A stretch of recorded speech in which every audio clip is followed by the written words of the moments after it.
by the time I get to YFC, I'm on drugs. What starts happening is my friends start dying. Sure. And do you encounter Jesus for yourself at YFC? That would dream. You know, and I'm so proud of the man that you are. I'm so proud of the work that. Gosh, I thought this was going to be a fun interview.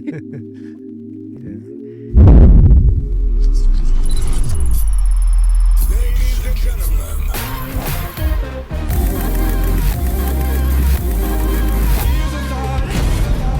welcome. Hello, Dream Team. Welcome back to our podcast. Today we have a very special edition. I have on my right a very distinguished guest, a man of few words, not few words, a man of sound words. They're few, but they're very, they hit they hit the heart, The love of my life, absolute love of my life, my best friend, my baby daddy, my husband, my confidant, my accountability partner, my sounding board, a man with a gift of perspective, a wise man. Ladies and gentlemen, LERATO, MAKHETHA. Hey, mama. Hey, Daddy. How you doing? Shota ore His Excellency, Doctor, Oga. Oga, Prince. Oh, it's so good to be here, man. Oh my goodness. So today we're doing it in a different style. I feel like people know us as the Mags, but people don't really know us as individuals. And I said to LERATO, my hubby, that he's not gonna interview me this season because I've got something brewing. So you guys are gonna get to know me, but I get to interview him Yeah. because I know that a lot of people value your mind. I didn't know that.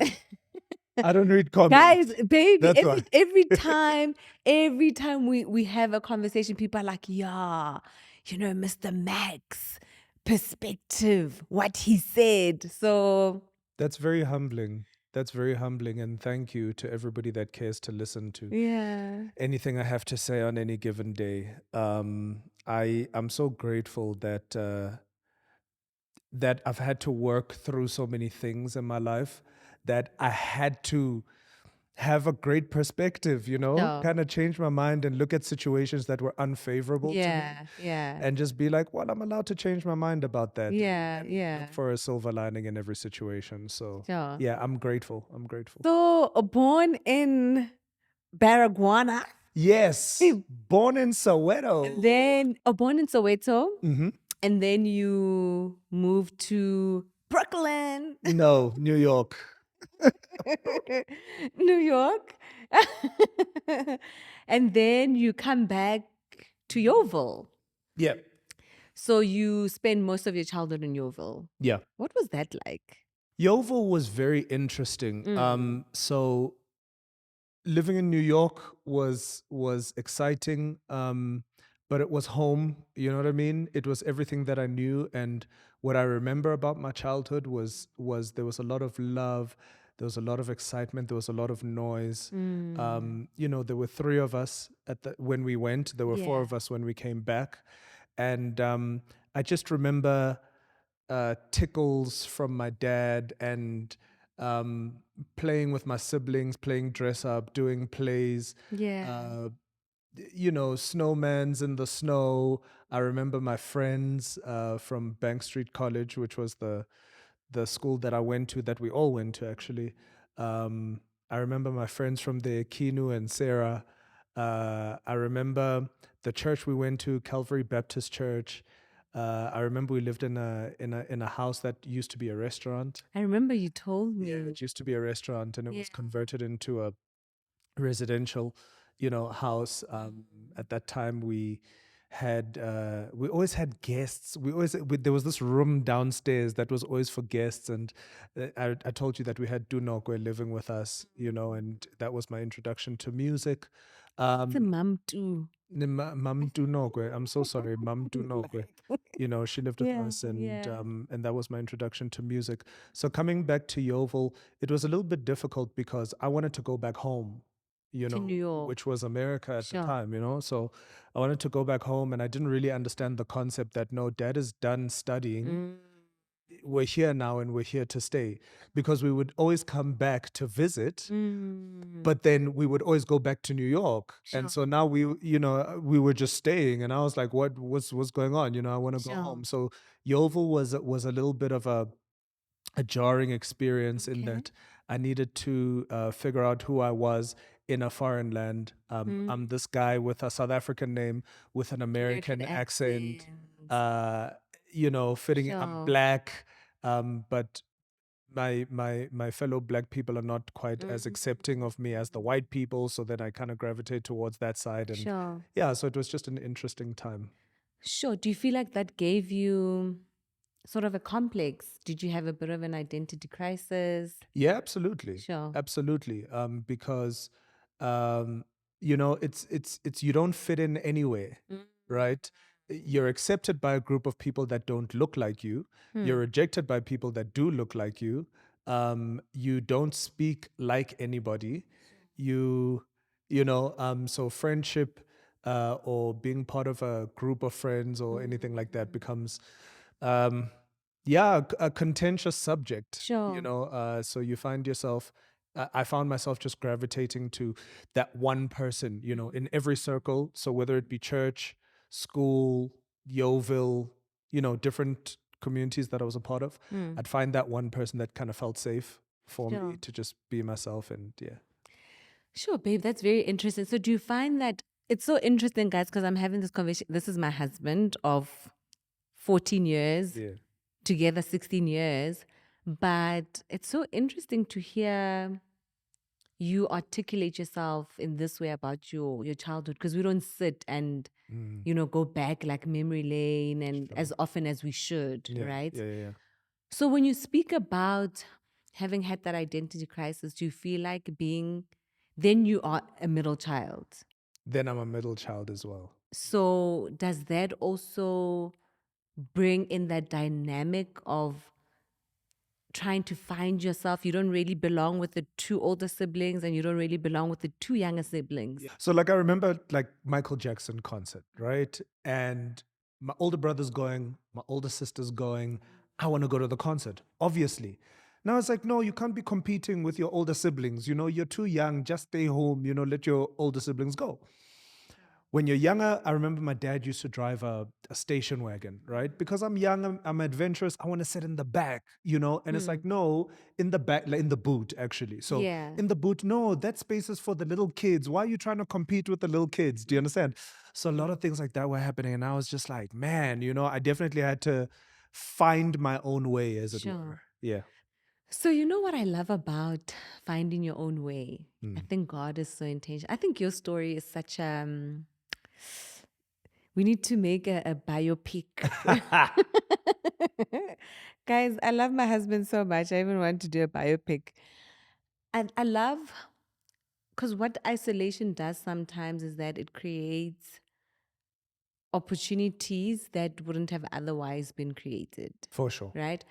For example, now, then you find yourself praying with your mom, Yeah. Yeah. because tell me about that. Because that is that's the space that only I can occupy. And I'm not competing with anybody else. So I found myself looking for ways to connect with my parents in ways that my other siblings didn't have capacity for. Wow. Right? Sure. My mother was a praying woman, is a praying woman. Still is, yeah. And so that was our space. That's what we did together. You know Sure. what I mean? Yeah. Tell me about the Heavenly Choir. Oh my gosh. Oh man. I had to have been 4 or 5 years old. And I mean, that's Ruo's age. yeah. And I'm upstairs and I'm playing with my toys, and I get this vision, and I see this choir that's in purple robes with gold sashes, and I hear them singing, and it was like the most beautiful sound I'd ever heard. And I knew that it was my choir. I just had a knowing. I can't explain it, but I was like, that's my choir. So then I went to my parents and I said to them, one day I'm going to have a heavenly choir. Sure. And Yeah. at 4 and 5, Mm. how are you able to articulate what heavenly means? I remember looking for an adjective. I remember I knew I wanted to tell them that I'm going to have a choir, but it wasn't good enough to say a choir. And I remember thinking, like, what kind of choir is it going to be? And I was like, a heavenly one. And at the time, do you feel like, I mean, obviously at 4 or 5, I'm not sure how much you remember about that age, but do you feel like you had an understanding of who God was at that age? That's such a good question. Mm. That's such a good question. Ask me again. Do I think I had an understanding of who God was? Because for me, when I think of heaven, I think of God. So for you to have said heavenly, I feel were you in any Heaven way represented everything that was good good? Ooh. and everything that was of a God standard, of the best standard. I grew up in church. Yeah, yeah. I had an understanding of God's majesty and his greatness and his goodness, and that he resided in the heavens. Wow. And I think, so I think, You've always been a thinker, you. yeah. And then you get an opportunity to go to Drakensberg Boys Choir. So my How parents, does that happen? so my parents take me to a concert. This interview, ne, let me speak quickly. So my parents take me to a concert. I remember it was at Johannesburg City Hall. And it's the first time I'm seeing this choir. And these guys come up, they're wearing gray pants, blue waistcoats, white shirts, and white bibs. And they're singing. And I'm just like, oh my word, where am I? Where does this exist? How is it that I find myself in this place? Because these guys sound amazing. End of the concert, the maestro comes up, who's the conductor, and he says, anybody that would like to audition for this choir, there's a room next door. You're welcome to come and audition. My parents turn to me. They say to me, do you want to audition? I'm like, yeah, I want to audition. I go to the room. When I get to the room, they start testing us on our music knowledge. Now, I got all of my music knowledge from The Sound of Music. So I literally know tonic solfa like the back of my hand. What tonic solfa is, do, re, mi, fa, sol, la, ti, do, right? But I even know it in different versions. Do, mi, so, so, re, fa, la, ti, ti. You know what I mean? All of that stuff. So by the time I walk into that room, Yeah. these guys are blown away. They're just like, this kid, how is it that it's possible that he knows all of this and he has all of this music knowledge? So I was accepted like immediately. So babe, I was intentional about giving people that backstory. Yeah. Right? Because from New York, Bank Street, to your Heavenly Choir, to The Sound of Music and getting into Drakensberg Boys Choir, you sound like a young man who is living the American / South African dream, right? for sure. And then we fast forward to a very different 17-year-old. Yeah. Or maybe where do things start going pear-shaped?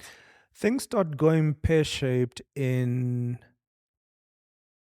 2000. You are how old? How old am I in 2000? 86, 96. So I'm 14. Sure. So things start going pear-shaped quite early. Yeah. things start going pear-shaped when I'm about 14 years old. I come from Drakensberg Boys Choir School. I get to National School of the Arts. I'm a really reserved kid, very shy kid, a bit of a prodigy. So my all of my worth is in my talent, you know. Sure. And I move into the space, and I'm this kid that came from Drakensberg Boys Choir School, and I get to NSA, which is like the streets, you know what I'm saying? And but really just, you know, first year I'm head of the SRC, you know, I'm a well put together kid, and you know, everything, it's amazing. I get this best friend. Like I told you, you know, I always gravitate to one person. I get this best friend. We hit it off. I mean, we have the most amazing friendship. And yeah, eventually I start getting a little bit of attention. I start getting a little bit of attention because apparently I'm quite a good-looking guy, and I'm a That you and are. I'm a well-mannered young man, and I'm cultured, and I'm talented, and you know what I mean, and all of these things are happening.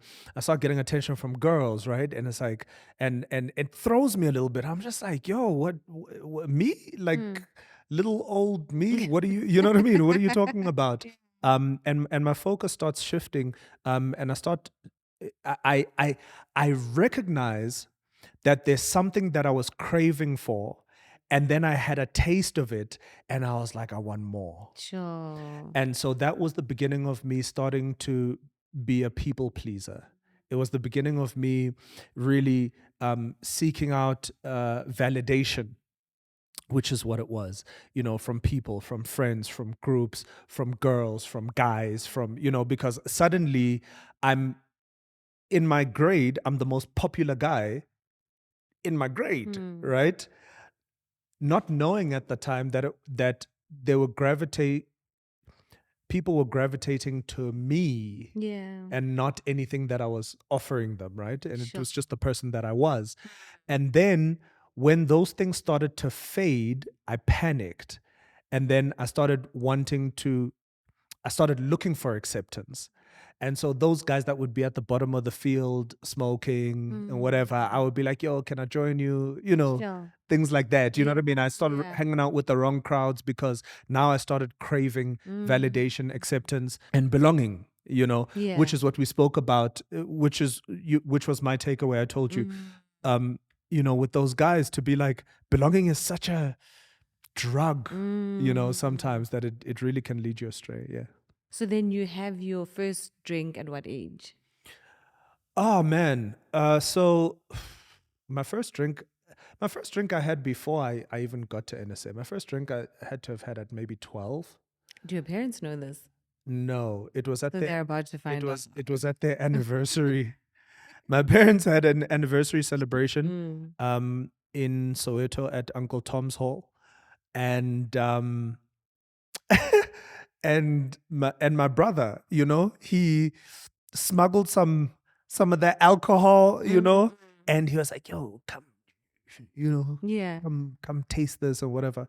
That's when I had my first drink, but it was never a thing. Yeah. It's just like I mean, I was Yeah. drunk, you know, But it was never a thing. but yeah, no, it didn't really. And actually growing up, alcohol was never my guilty pleasure. Okay. You know, it was never like a thing. You know, but smoking, oh my gosh. So it was the end of grade 8, you know, the end of 2000, when I had my first cigarette, and it burned my chest. I remember having my first one. It was a Craven A. You remember Craven A? It was like this menthol cigarette. And I was just like, you know, pulling and blowing it out, and it was disgusting. And I was like, oh, I can't believe people do this. And then one of my other friends was like, oh, you guys are smoking, whatever, you guys smoke. And then he's like, yo, come get a cigarette, you know, now because I want that. Now I'm in, right? This is a person that I've been like trying to get their attention and be part of the cool crew or whatever. And he was like, yo, it's cool. I'll keep your secret. Like, come, don't worry, you know, we can smoke. It's like when gangsters initiate. Yeah. Sure. And I went, and he showed me, no, you're supposed to pull, and then you're supposed to inhale. And Oh, and I remember that smoke. It was like it fought its way through my chest, and I got a head rush, and I coughed, and I was like, and it was like, when you kind of feel like a sissy, like, and he was like, "What's wrong with you, bro?" And I'm like, "No, it's cool, I got it." So then I remember I went away with my best friend, and we practiced until we got it right. Sure. And it was like, okay, cool, I'm a smoker now. But now, baby, at that age, right? Yeah. What as parents, we are so hard on ourselves where we speak about train up a child in a way they should go, and they won't depart from it. So at that age, at 14, you're exposed to this new crew. What conversations are you having with yourself about God and Belonging what you know to be right? belonging is a drug. Sure. Belonging is a drug. If you feel like an outcast, you feel like you're isolated, you'll do anything. So I'm not having any conversations. If anything, I'm just trying to hide it from them. I'm Sure. trying to make sure that I've got enough deodorant to kill the smell. And by the way, I'm in hostel at that time. I'm boarding. So I've got the whole week to kind of figure these things out. So I want to, sure, this is so mind-boggling because I want to have the belong conversation again when we get, not towards the end of the interview, but once you've had a full circle moment, now you are Mr. Max. You are, you know who you are in Christ. You've overcome insecurity. You've overcome, your childhood traumas. You've overcome a lot, right? Yeah. So then we go to 17-year-old LERATO Yeah. who finds himself at YFC. Yeah. Why are we there? Okay. So let's backtrack really quickly. I want to remind you that the need for belonging started when I moved to SA. Oh, yes. see? Yeah. Oh. And I was So now always this an is like outcast. a 14-year journey. Exactly. You see, because when I get to SA, I don't belong anywhere. And so you see that then carry on into my adolescence. So by the time I get to YFC, I'm on drugs. We moved from cigarettes to weed to acid to ecstasy to coke. And Sorry, guys. Where are you guys getting this money from? Drugs? I hear drugs are expensive. you know when you are a novice, What's a novice? when you mafigizolo, Okay. when you okay. arrive, Yeah, yeah. it's free. Sure. So it's like that part of the initiation. It's free. You don't pay for any of it. Sure. People are happy to be like, yeah, come through. Don't worry They know about you're it. gonna get hooked. You're my boy. Don't worry. No, it's cool. It's between us. Don't worry. Nobody has to. You know what I mean? You feel safe. That you accept me. Yeah. You want me to come in. You're asking me to come in, and you're willing to protect me, Sure. right? Okay. So there's a point when number one, what starts happening is my friends start dying Sure. From drugs. from drugs. So my girlfriend overdoses and dies. A friend of mine from Yeovil, he gets bricked. It's so wild because I'm just like, guys, the man was stoned. Like, he got into an altercation, and they picked up bricks and they killed him. Another friend of mine, we came from a party, we're a bit older now. He gets into a car accident, he dies. It's just wild, man. Like so this is something, okay, I didn't think I would speak about, but my girlfriend is raped in front of me.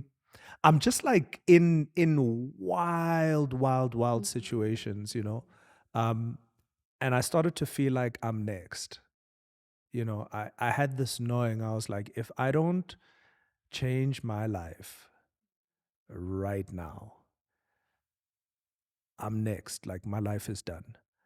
Also, what started happening was I was hearing my mom's voice every time I was high. And I would hear her screaming my name. And it was weird because I'd be walking through the streets and I'd constantly be turning around, like, I was paranoid and like, yo, I'm hearing my mom's voice. We spoke Sorry, I about remember it. when you told me, and my initial thought was that, do you think it was at a time when she was praying for you, Yeah. Because, your mom always prays for you guys. So Yeah. I'd imagine those were Yeah. her prayers. Yeah. And that world is so hectic because you find yourself, it's weird. It's like you weren't here and then you're here. Like, I don't understand why me, like a whole me, why there are guns, drugs, assault, deaths. You know what I mean? I'm just Sure. like, what the hell? So I go to my parents one day and I'm like, listen, I'm done. This is what's been going on the past couple of years. And I honestly was fearing for my life. So I say to them, help me. Like, just help me get away, help me to get my life together. And so my dad makes a few calls and he knows about this organization called Youth for Christ. And he says, okay, listen, I've gotten you a space to go there to go and work as a missionary. Is it something that you want to do? I'm like, yeah, I'll definitely go there.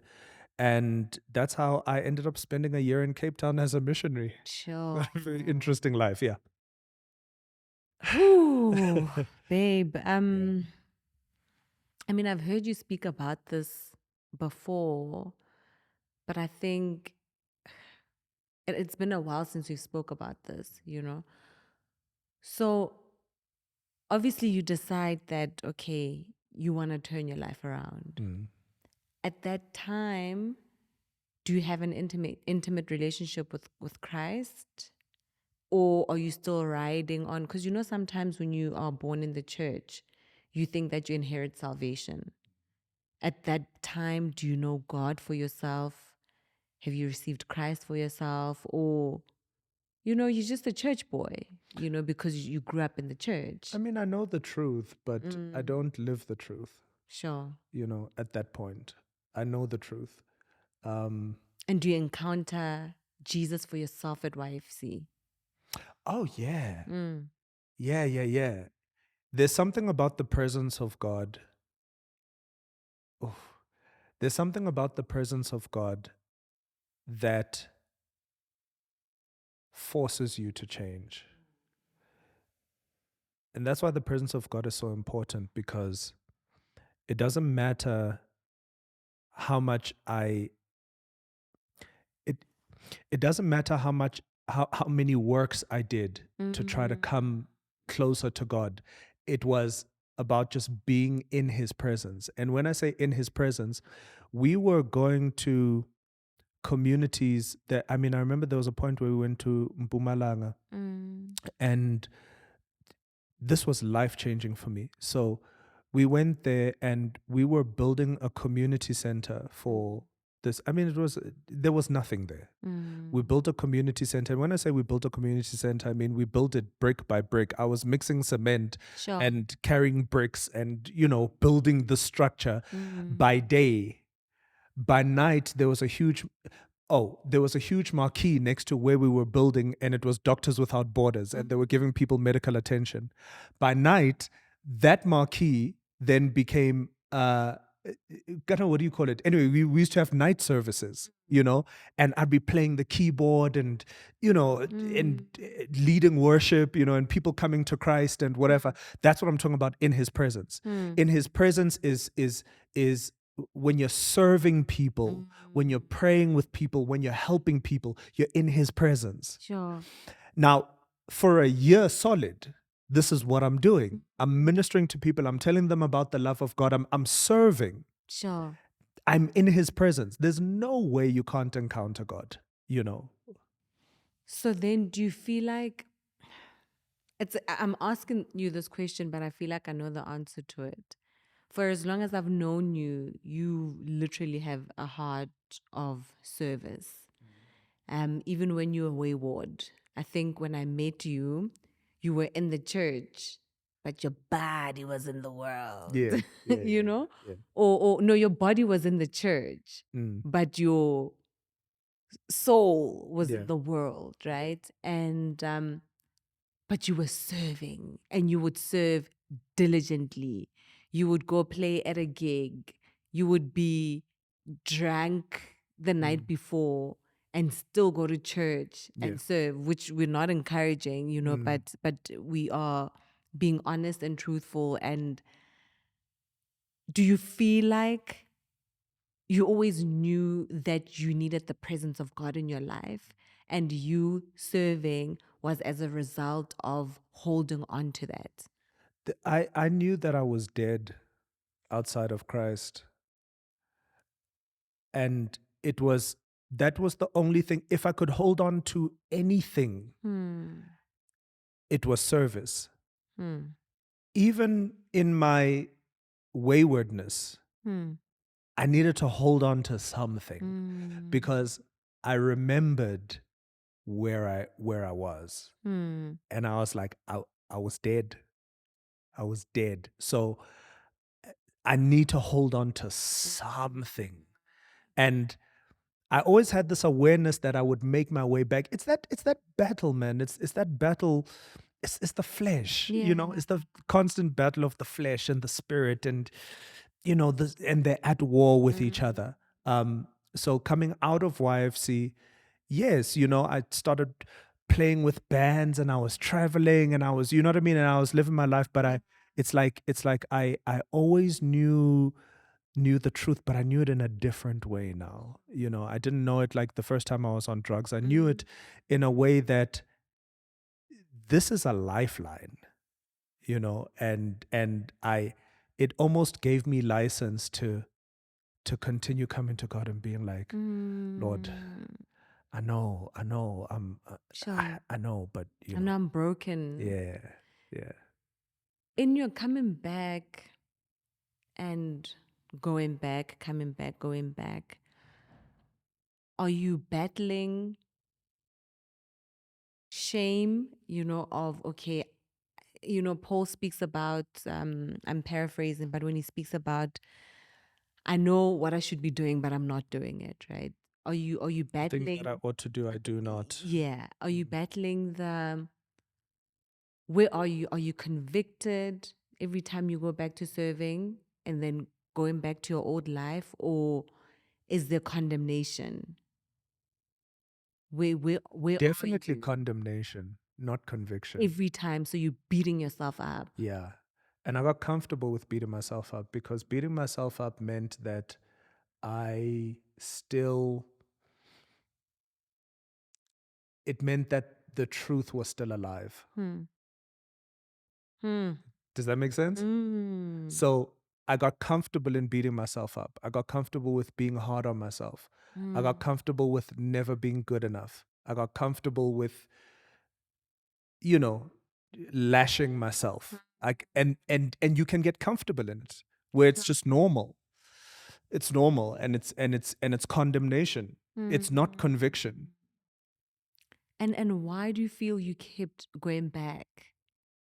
Because I was comfortable. You're comfortable, but you know the truth. But I know the truth. And you yearn to live the truth. I yearned with everything inside of me. I Sure. yearn to live the truth. But there's a part of me that feels like it's unattainable. There's a part of me that feels like the price to lay down my sin is too high, and I don't have what it takes. The gag is you don't have what it takes, right? Which I learned later on in my life that no, that cross is too heavy for you to carry. You can't carry it yourself. That needs the grace of God. I love, and I was about to ask to speak about the grace of God.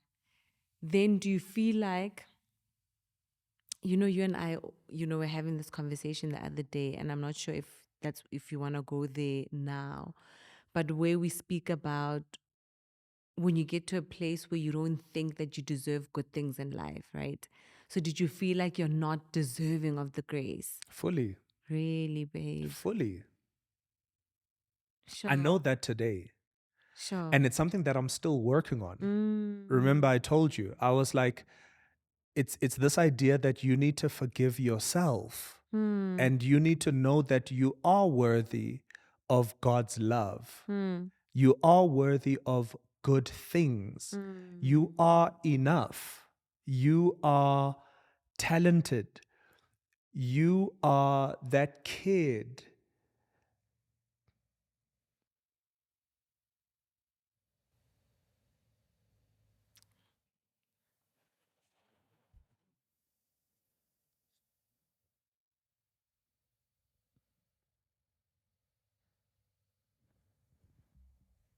You know, that would dream and God dreams, you know, things that were inspired by God, and you were wide eyed and you were full of life and essence, and you do belong, and you know, all of those things, and you spend so many years trying to, excuse me, work your way back to that, like, you know what I mean? And it can get, it's contentious, man. It's this, like, I mean, the past couple of years, you've seen it in my friendships, you know, where you it's like these guys don't want you, but you're constantly trying to prove that you're worthy of being part of their group. You know what I'm saying? You're constantly trying to prove that, no, I am a good enough actor. I am a good enough musician. I am a good enough husband. I am a good enough father. You know, but you're trying to prove something that you fear may not be true, because you actually don't believe that about yourself. That you're good enough. So performance is the only way to try to prove to yourself that, no, it's you're gonna work to earn love. You're gonna work to earn acceptance. You're gonna work to earn, you know what I mean? Yeah. I love you. I love you. So when you eventually receive love, the kind of love that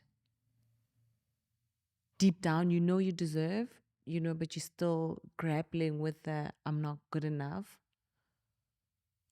How do you interact with that love? The love from You.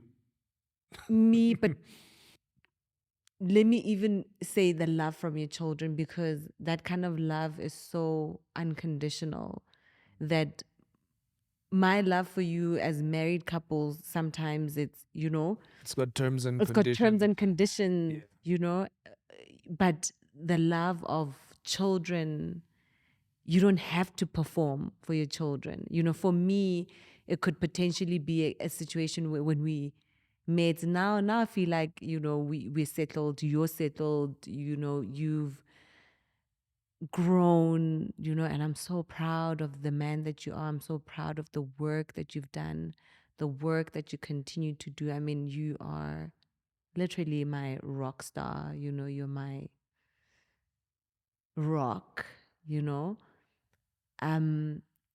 When you receive the love, unconditional love of your children, where you don't have to perform, where you don't have to jump through hoops, and it's given freely, how do you interact with that love?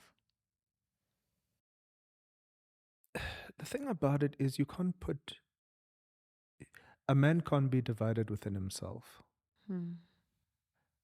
And you can't separate your ability to receive from one thing from your ability to receive from another thing. Sure. So I still have anxiety, performance anxiety around my kids, Sure, babe.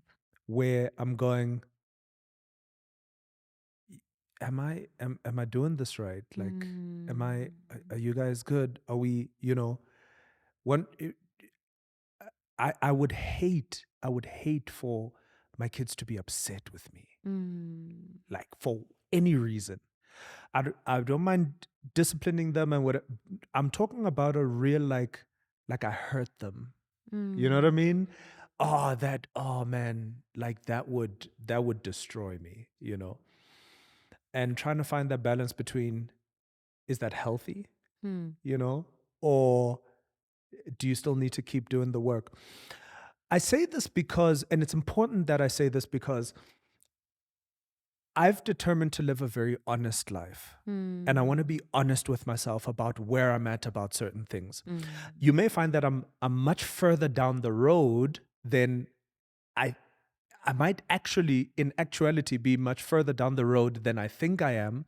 But I don't want to lie to myself and then be caught off guard and be like, oh, snap, I didn't deal with that thing. You know what I mean? And so it's still a work. My relationship with you, the friends that I have, I thank God that He loved me so much that He's brought people into my life that are changing my mind about so many things, and I'm going, oh, so I don't have to perform for you. There's no terms and conditions. You're gonna love me as I am, and you think I'm amazing. Like my friends think I'm amazing, My friends, Your wife thinks you my are. wife thinks I'm amazing. My kids think I'm amazing. My life is filled with so much love that I am learning to receive it. To receive it with no terms and conditions. Yeah. It reminds me of the scripture that says, there's no fear in love because perfect love casts out fear. Yeah. So as you're speaking, I'm thinking of that, And also understand that my idea of love was, I was initiated into terms and conditions when it comes to love. Okay. Do you understand? Are you able to unpack that? So love for me, for the most part, was performance based. Let me rephrase. My understanding of love was performance based. Why? Because I always needed validation because I felt like I wasn't seen. Sure. And so I had to perform to be seen. And then when I was seen, it was as a result of my performance, not because of who I am. It was because of what I did. So to unravel that,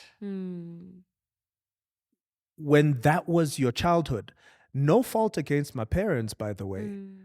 We spoke about me being a middle child and how I had to find my own way. And so finding my way was performance. Sure, I'm getting teary. I think I'm getting a bit emotional because I remember just how difficult our marriage was in the beginning. And as you're speaking, I realized just how much I demanded of you and how I didn't understand it then when you said you felt like you will never Be good. never be good enough. And I think with the context that you're giving me now, and I think at the time you couldn't sit and explain this to say, I didn't know it at the time. Sure. you know? I'm sorry. It's okay. I'm sad now. No, don't be sad. Gosh, I thought this was going to be a fun interview. Yeah. Yeah, this got quite deep quite quickly, you know?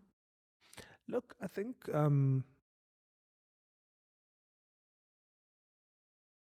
life happens to all of us. Mm. And I thank God for the life that I've lived Mm. because it's given me a lot of empathy. Sure. I don't judge easily. You don't. I That's one thing that you always look for an alternative don't. to say, yeah, this person did this, Mm. but what could have possibly led to it? Yeah. Where do you think they are? What do you think, Yeah. can we pray for them? Can we see like what's can going attest on? to You know what I that. mean? Yeah. Because in a big way, I felt like I wasn't afforded that, Sure. through life. And because I'm so hard on myself, I'm like, I won't be hard on people. Did you feel like I judged you a lot? Oh yeah. Sure. It's fine. But yeah, I felt like you judged me a lot. On the other hand, it was also a part of that drug, right? Hmm. I gravitate to people that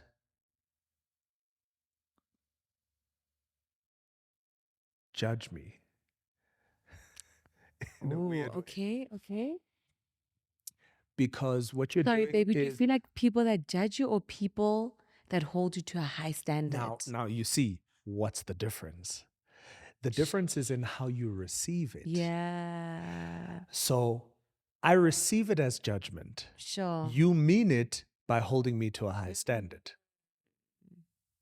And so when you see a lot of my relationships, it would be people that would call me out. Mm. And I'm going, oh, that's love. Because you're calling me out. And I needed people that would put me in my place. I needed people that would hold me accountable. I needed people, and I didn't just receive people that just received me. I would reject people that received me. Sure. But I feel like there's a difference. I feel like judgment brings condemnation while accountability brings conviction. But that's why I said it depends on the person that's receiving it and how they interpret it. Yeah. Because you could be holding me accountable and I say, you're judging me. Yes. And how do you see it now? Do you see it now as I'm in such a good place now. My goodness. Now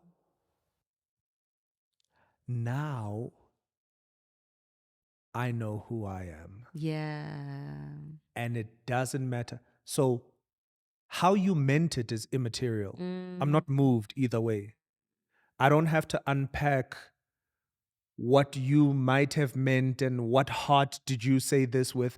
I'm able to go away and say, okay, take the emotion out, take the tone with which it was said out and whatever. Listen to the content. Are they right? Is there something that you need to be looking into? Or is it something that you don't resonate with? When I don't resonate with it, I move on. I'm just like, noted, sharp, and I carry on.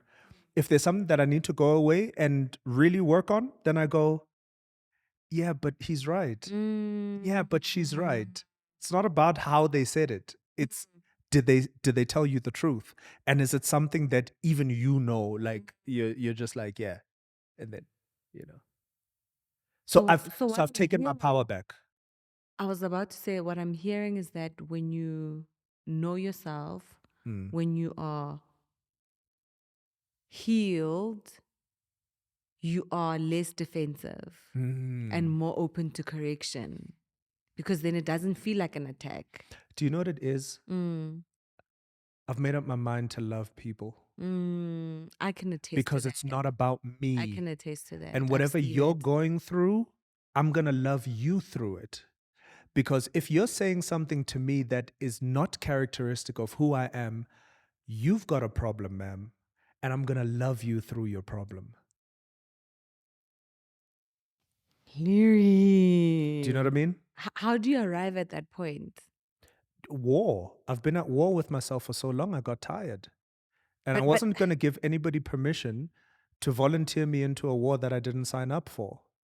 And so because Christ has forgiven me Mm, and I have forgiven myself, and I am empowered to walk in love mm, because that's all I owe you.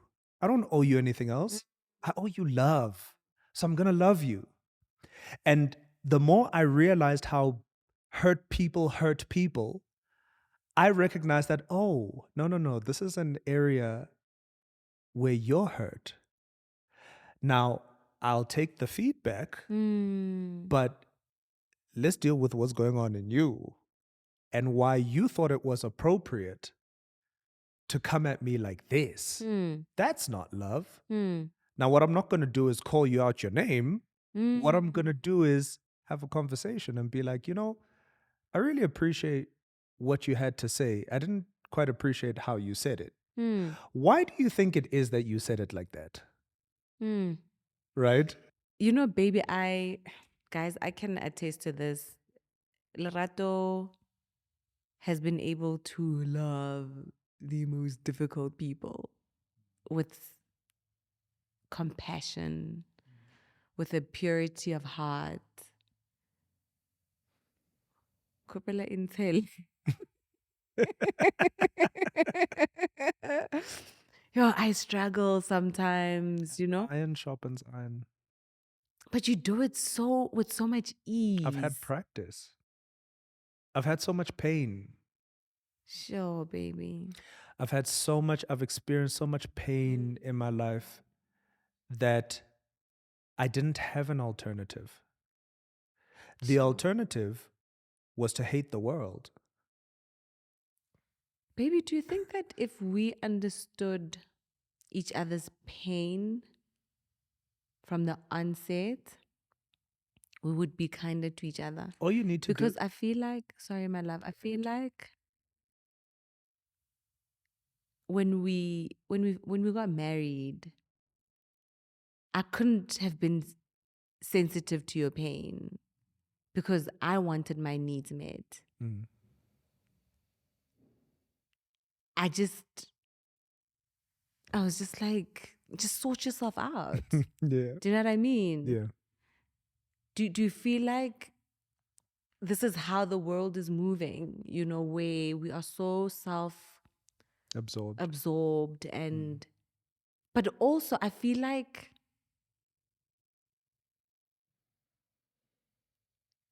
if you haven't experienced pain, you can't understand someone's pain. You can't empathize.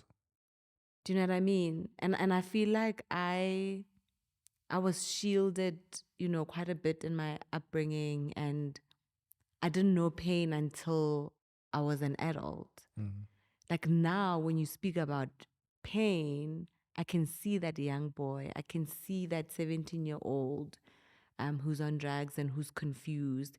I can see that young man who was young and you just got married and you haven't dealt with your pain and it's bleeding into our marriage. Now I can see it. I believe so much in intention. And it can be a decision. To see people's pain. Sure. You can work at it. You're allowed to take a moment and pause. You have full permission. Nobody's stopping you. Sure. Nobody's stopping you from finding the best narrative possible that's going to help you sleep at night. Sure. Nobody's stopping you from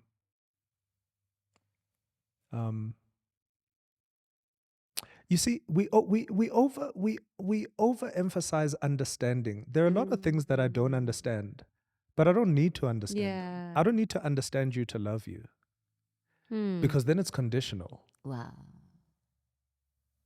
I don't. I just need to love you, Yeah. and it can be hard, but practice makes perfect. And the more you Sure. do it, the more you find those tools, and the more you're released, because then you realize that it was never about you. Sure. It was never about you. That person is going through a lot of pain. That person is confused. That person may be lost. That person might need an ear. They might need a phone call. They might need a hug. They might need flowers. They might need an invitation.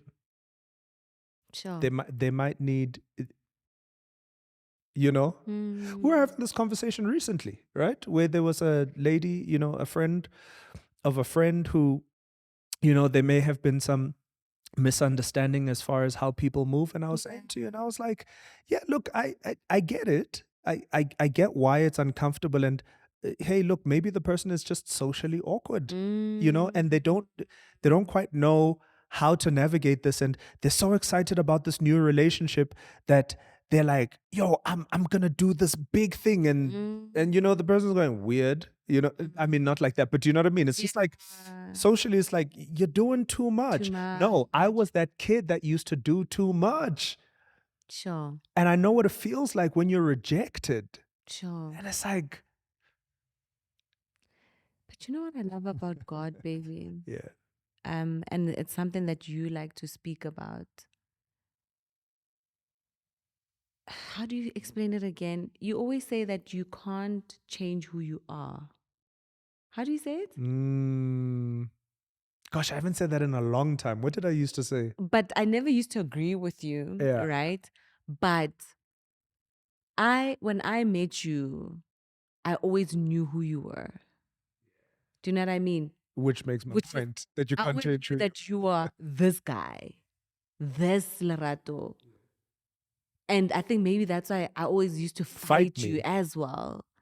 And I'd be like, no, mara how biyan?" but there was something, you know? but there was a part of me that always knew that. And that's what resonated with me. Sure. As much as I might have felt like it was judgment, there was something in me. The Holy Spirit in me knew the spirit in you with which you were speaking. Yes. You know? Yeah. Because now, sure, babe, now when I look at you, I'm like literally in awe of God's restorative power. You know, how God has just restored your life and how His presence in your life is so magnified, and I'm glad that I get to witness it in our lifetime. Yeah, me too. And I'm glad that I get to witness it as your wife. I'm not, you weren't built up for someone else. Because, sometimes it happens where, I feel like in year 5, we were ready to just Throw in the towel. Yeah. throw in the towel. Yeah. Now you'd be sitting here with ladies. That would never happen. And I'd be watching. I've I'm told like, you many times. That lady. would never happen. That would never happen. Sure, babe. Yeah. Great chat. There's so much to say, but I'm really grateful to God for your life, for the friends that are in your life right now. You've got an army of great men in your life who just I'm grateful for. love on you. I'm grateful for where our marriage is. I'm grateful for where you're going. Yeah.